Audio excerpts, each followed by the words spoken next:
a big sheem. What's a Look at sheem? me. Look at me, baby. I'm a big boy.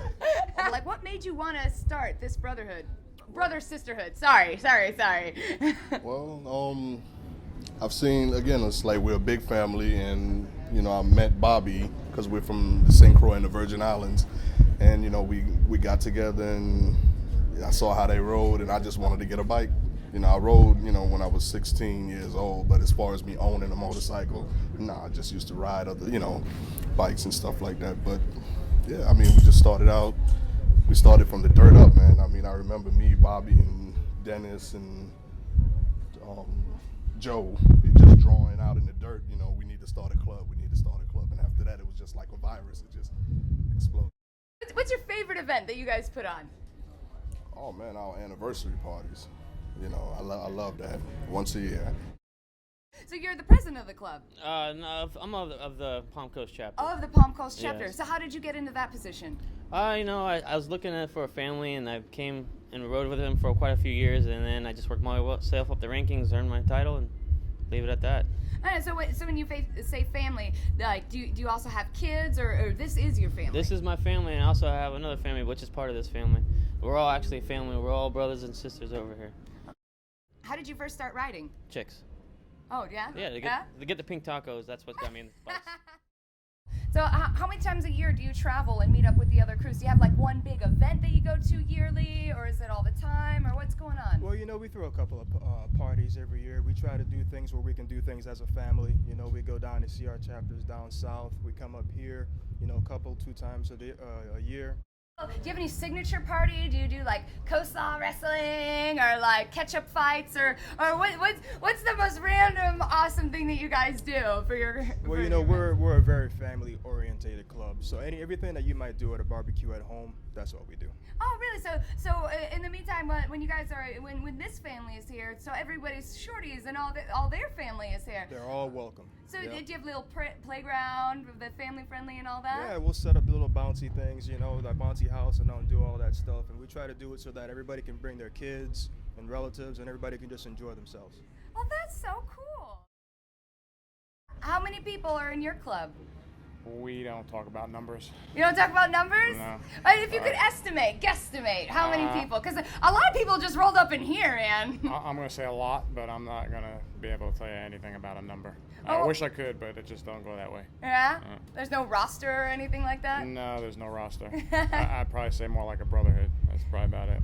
So how does one go about being part of this brotherhood?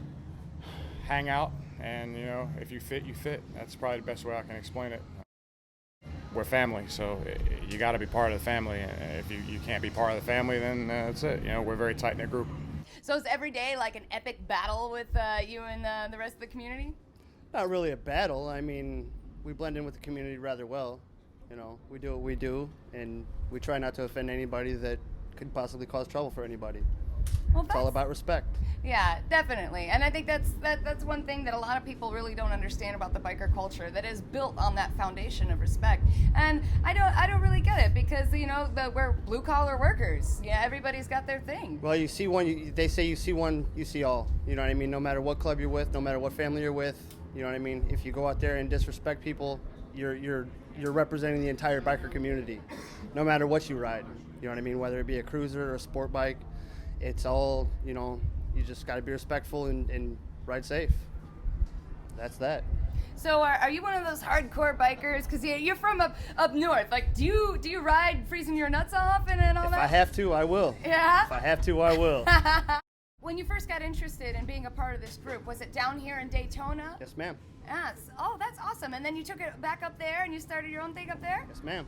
How many people you got up there? I'm not at liberty to discuss this matter any further. That means a lot. They teach good values. That's awesome. And instilling those family values into your children as well, too, I suppose. Yes, ma'am. That's correct. My daughter, I mean, she's always been around bikes. She's 7 years old to date. But I mean, even when she was 4 years old, I bought her first sport bike. It was a little pocket rocket. And I mean, first thing she learned to do was pick it up off the ground.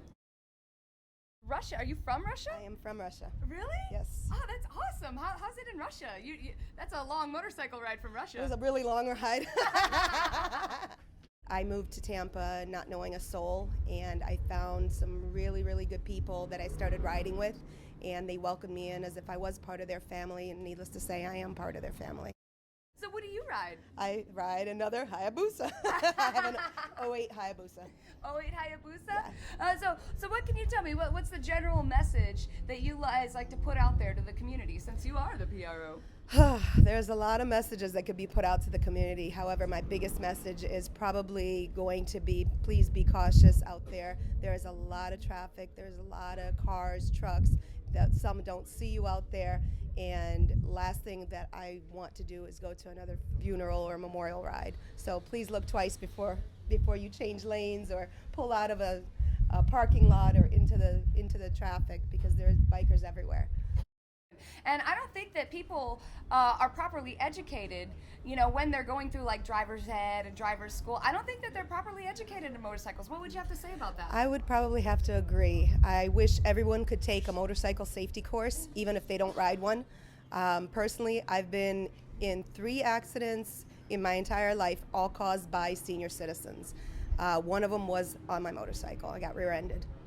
So I think that they should definitely have retesting for people after they reach a certain age, regardless of who they are or where they live, just because they are a hazard out there to the rest of us. Yeah, that's definitely true. And I mean, I'd cut it off at 50. I'd say, you know what? Yeah, I'm talking about, you can't drive anymore. Just kidding. If you could pick the age where you think that people, start needing to be re-educated or retested, what would that age be? It's hard to pick because everybody is very different. People's reaction skills vary regardless of age. But if you had to pick one, I'd say probably once you get into your early 50s. Wasn't lying. Reapers forever! Forever Reapers!